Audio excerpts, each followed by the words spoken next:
Are you a multi-potentialite? Yeah, I know it's a huge word, and it means someone with many interests and creative pursuits. They don't have one singular calling, but a variety of them. They often connect dots between differing disciplines, and they do it easily. Hello, I'm Marna. Learning this word was like personal illumination for me. I'm not an expert on anything in particular, but I'm too curious, too insatiable, and almost obsessive when I dive into a new interest. Some call it polymath, generalist, or Renaissance person. I don't care much for titles, but I am thankful for this word, multi-potentialite. It defined a part of myself I thought was a failure. Multi-potentialites tend not to finish projects, which can look like failure. But in reality, we probably found a new piece of a puzzle we had to chase, and it drew us like a shiny pebble in a different direction.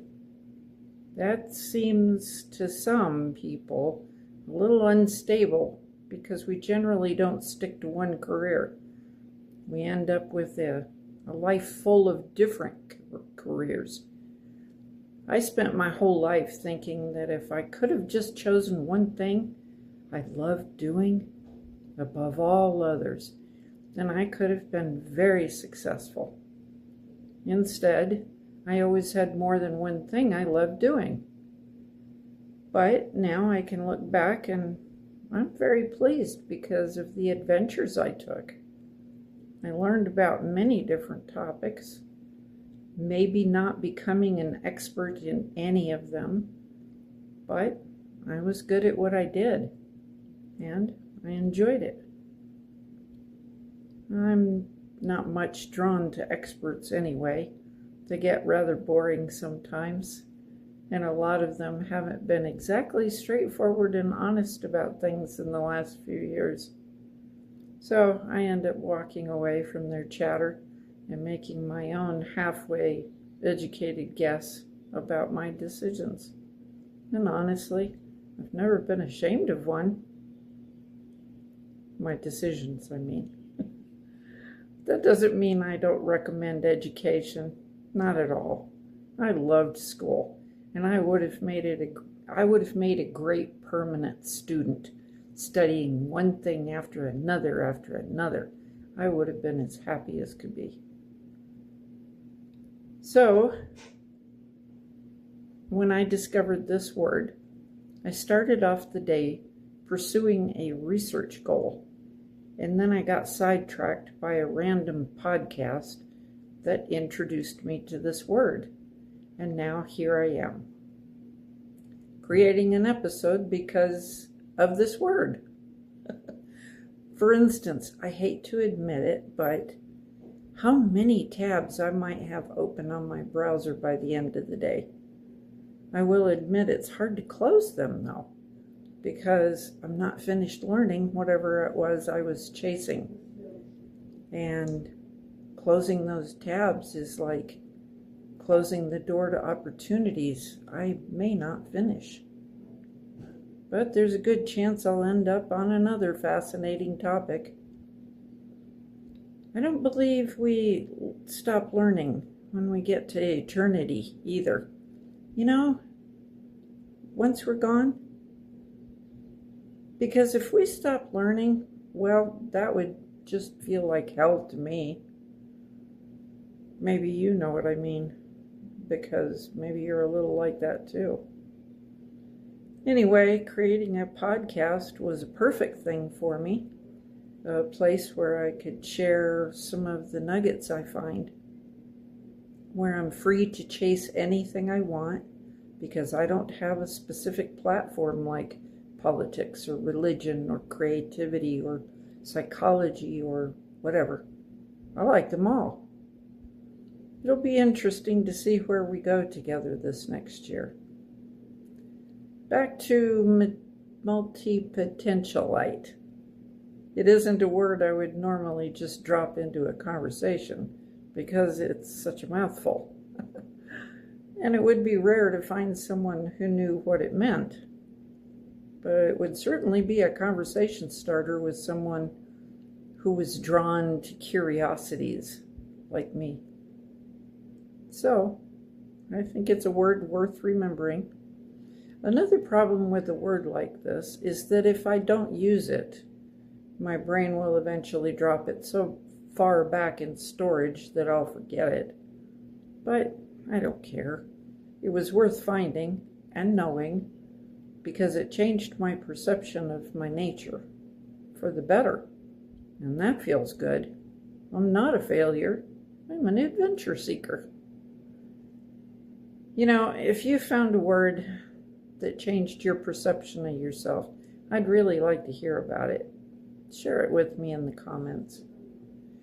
Another pleasant thing I learned a few months ago in my pursuit of self-discovery was the Myers-Briggs personality test.